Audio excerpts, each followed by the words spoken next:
வணக்கம் mister ladies வியூவர்ஸ்க்கு வணக்கம். சுகமே சொல்க. என் பேர் மோகன். நான் வர்மக்கலை ஆசான். இந்த இன்னைக்கு நம்ம ஆரோக்கியத்துக்கு சம்பந்தமாக நிறைய விஷயங்களுக்கு நிறைய பேர் கருத்து சொல்கிறதுக்கு இருக்காங்க. இதில் நிறைய பேர் பாதிக்கப்படுற விஷயம் பார்த்திங்கன்னா தலைவலின்னு இருக்குது. அதிகமான சத்தத்தால், அதிகமான வெளிச்சத்தால், அதிகமான வாசனையினால் இப்படி ஏற்படக்கூடிய தலைவலி. இந்த தலைவலியை தாண்டி ஒத்தை தலைவலின்னு ஒன்று இருக்குது. அது மைக்ரைன்னு சொல்லுவாங்க.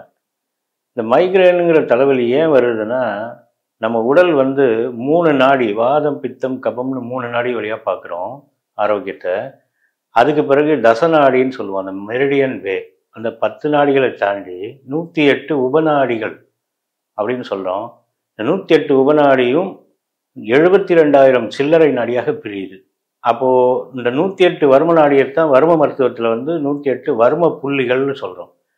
இந்த ஒவ்வொரு புள்ளியும் ஒரு மெல்லிசான, இந்த முடியை விட நைஸான நரம்புகள் 108 இடத்துல பிரிஞ்சு பிரிஞ்சு பிரிஞ்சு ஓடுது. ஒவ்வொரு இடத்துல இருந்தும் பல ஆயிரம், ஒரு பாயிண்ட்லேருந்து பல்லாயிரக்கணக்கான சில்லறை நாடிகள் பிரியுது. அப்போ இந்த 72,000 சில்லறை நாடியும் 108 உபநாடியிலிருந்து தான் பிரிஞ்சு போகுது. அப்போ ஒரு உபநாடியே முடி சைஸுக்கான இதெல்லாம் இருக்கும்போது அந்த சில்லறை நாடி இன்னும் எவ்வளோ மெல்லிஸாக இருக்கும்னு பார்த்துக்கோங்க. இப்போது இந்த தலையில் நம்ம மண்டை ஓட்டுக்கும் தோலுக்கும் நடுவில் இருக்கக்கூடிய இடத்துல ஓடக்கூடிய அந்த வர்ம புள்ளிகள் 16 வர்ம புள்ளிகள். இந்த இடத்துக்கு மேலே போகிறது 16 வர்ம புள்ளிகள். கழுத்துலேருந்து தலை வரைக்கும் 24 வர்ம புள்ளிகள் இருந்தாலும் இந்த 16 வர்ம புள்ளிகள் தான் எலும்பு பின்புலத்தில் இருந்து அழுத்தம் கொடுக்கக்கூடிய இடத்துல இருக்குது. இப்போ இந்த 16 வர்ம புள்ளிகள்லையும் ஆற்றல் அந்த ஆற்றல் இரத்தத்தின் மூலமாக கடத்தப்படும் ஆற்றல் சரியான விகிதத்தில் கடந்து போச்சுன்னா நமக்கு இந்த ஒத்த தலைவலின்னு சொல்லக்கூடிய அந்த மைக்ரைன் வர்றதுக்கு வாய்ப்பு இல்லை. அப்போ அந்த ஒவ்வொரு வர்ம புள்ளிகள்ல இருந்தும் பிரியக்கூடிய அந்த ஜங்ஷனில் ஏதாவது ஒரு இடத்துல லேசான அடைப்பு ஏற்பட்டு அந்த இடத்துல இரத்த ஓட்டம் சீராக இல்லாத இருக்கும் பட்சத்தில் அந்த இடத்துல ஒரு அழுத்தம் ஏற்படுறதுனால கிடைக்கக்கூடியது தான் தலைவலி. அதை தான் நம்ம மைக்ரைன்னு சொல்கிறோம். இப்போ அந்த மைக்ரைன்னு சொல்லக்கூடிய அந்த பிரச்சனையை இவங்க கொஞ்ச நேரம் அது வந்தாலே வாந்தி ஒரு மாதிரியான நிலைமை ஆன பிறகு தான் அதுக்கு விட்டு போகும். வாந்திக்கு பிறகு தான் அந்த மைக்ரைன் நிறுத்தும். இந்த மைக்ரைன் இருக்கும்போது அவங்களுக்கு ஏற்படக்கூடிய உணர்வுகள் எல்லாம் ரொம்ப முரட்டுத்தனமாக, அவங்களோட இயல்பு குணத்தை மாறி இருப்பாங்க, கோபக்காரங்களாக மாறிடுவாங்க.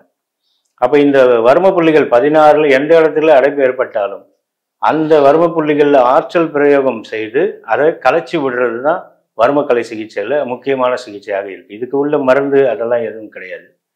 அப்போது இந்த மைக்ரைன்னு சொல்லக்கூடிய இந்த ஒத்த தலைவலி வரும்போது மனதளவில் கூட பாதிக்கப்படுறாங்க.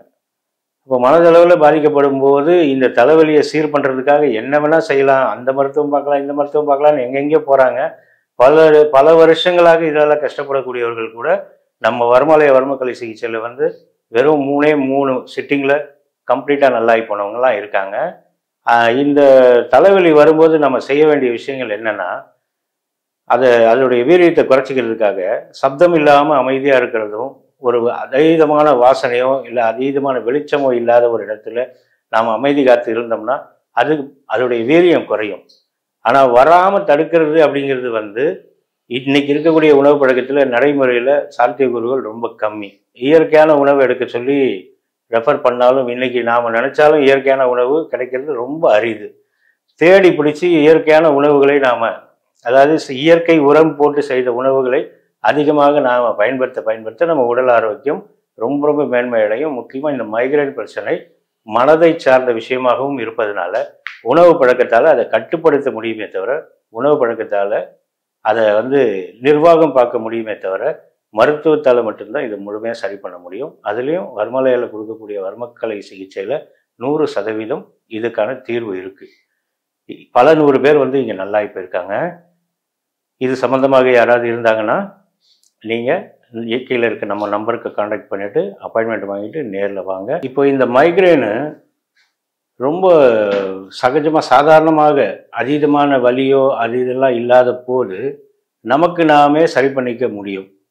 இந்த புருவக்கால வர்மமும் இந்த சென்னி பகுதியில் இங்கே இருக்கக்கூடிய வர்மமும் செவிக்குற்றி கால வர்மம்னு இங்கே இருக்குது.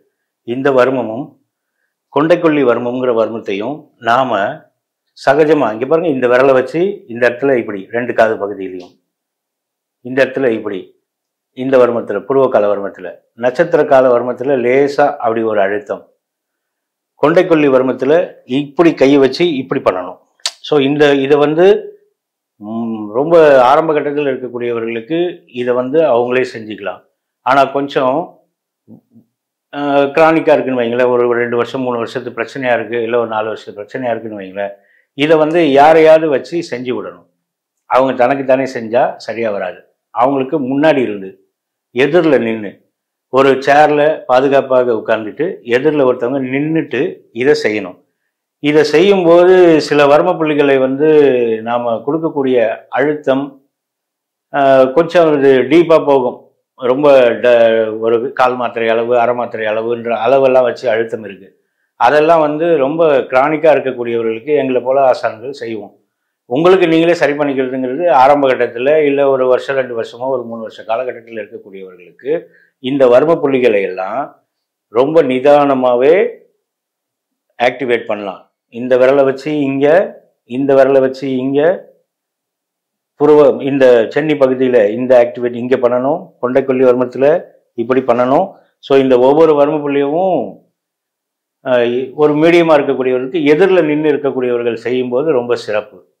இதே ரொம்ப ஹெவியாக 10 வருஷம் ஆயிடுச்சு, 15 வருஷம் ஆயிடுச்சு அப்படின்னா நீங்கள் உங்களால் முயற்சி பண்ணி பாருங்கள். முடியாத பட்சத்தில் அதுக்கு உண்டான மருத்துவத்தை பாருங்கள். இது உணவு பழக்கம்னு பார்த்தீங்கன்னா, இந்த தலைவலி இருக்கக்கூடிய நபர்கள் அதீதமாக குளுமையை உண்டு பண்ணக்கூடிய உணவுகளை தவிர்த்திங்கன்னா போதும். இன்றைக்கி குளுமையான உணவுகள்னால் என்னென்னு தெரியும் மக்களுக்கு, வந்து எல்லாருமே விழிப்புணர்வோடு தான் இருக்காங்க. அதனால் குளுமை ஏற்படுத்தக்கூடிய உணவு, உடம்புக்கு குளுமை ஏற்படுத்தக்கூடிய உணவை அவாய்ட் பண்ணுறதுங்கிறது ரொம்ப சிறப்பு. இப்போது நான் சொல்லி கொடுத்துட்டேன், இன்னும் கொஞ்சம் தெளிவாகவே சொல்கிறேனே. இப்போ இந்த விரல், இந்த முனை பகுதியை காதுக்கு கீழே இப்படி வச்சு கிளாக் வைஸில் ஒரு 6 முறை, ஆன்டி கிளாக் வைஸில் 6 முறை. அப்புறம் இந்த நடுவிரலை வச்சு இந்த புருவத்து மத்தியில் ஒரு வெட்டு இருக்கும், அந்த வெட்டு தள்ளும்பு கிட்ட அந்த வெட்டு இருக்கும், அதில் வச்சு இப்படி கிளாக் வைஸில் 6 முறை, ஆன்டி கிளாக் வைஸில் 6 முறை. அப்புறம் இந்த 4 விரலையும் ஒன்றா வச்சு இது போல் தலையில் இந்த பக்கத்தில் இப்படி ஒரு 6 முறை. இந்த பயிற்சியை வந்து ஆண் பெண்ணுக்கு செஞ்சு விடலாம், பெண்ணுக்கு ஆணுக்கு செஞ்சு விடலாம், ஆணுக்கு ஆணே செஞ்சுக்கலாம், குழந்தைகளுக்கும் செய்யலாம், பெரியவங்களுக்கும் செய்யலாம். இதில் ஒரே ஒரு விஷயம் என்னென்னா, மாத விளக்கான பெண்களுக்கு செய்யக்கூடாது. அந்த மாத விளக்கு முடிஞ்ச உடனே செஞ்சுக்கலாம். அதே நேரத்தில் இன்னொருத்தவங்களுக்கு செய்யக்கூடிய பெண் மாத விளக்காக இருக்கும்போது பிறருக்கு செய்யக்கூடாது. இதை தாண்டி ஒரு பொண்ணு கர்ப்பமாக இருக்கக்கூடிய பெண்களுக்கு யாரும் செய்யக்கூடாது, கர்ப்பமாக இருக்கிற பெண்ணும் யாருக்கும் செய்யக்கூடாது. இந்த விஷயத்துக்கு மட்டும்தான் இதில் கட்டுப்பாடு. மற்றபடி யாரும் செய்யலாம். இதை செஞ்சு பயனடைஞ்சிக்கோங்க. இப்போது கிழக்கு திசையில் பார்த்த மாதிரி உட்கார்ந்துட்டு, யார் பாதிக்கப்பட்டாங்களோ அவங்க கிழக்கு திசை பார்த்த மாதிரி உட்கார்ந்துட்டு எதிரில் நின்றுட்டு செஞ்சாங்கன்னா ரொம்ப சிறப்பாக இருக்கும். காலையில் வெறும் வயிற்றில் ஒரு முறையும், மாலை ஒரு டீ டைம்னு சொல்லுவோம் இல்லையா, ஒரு 4:30-5 மணிக்கு, இந்த மாதிரி நேரத்தில் ஒரு முறையும் செஞ்சுக்கிட்டா, ஒரு நாளைக்கு 2 முறை செஞ்சுக்கிட்டாங்கன்னா ரொம்ப சிறப்பாக இருக்கும். இதோடைய ரிசல்ட்டை வந்து 2 நாள்லேயே பார்க்கலாம். 2 நாள் இல்லை, 2 முறை செய்த உடனே கூட பார்க்கலாம்.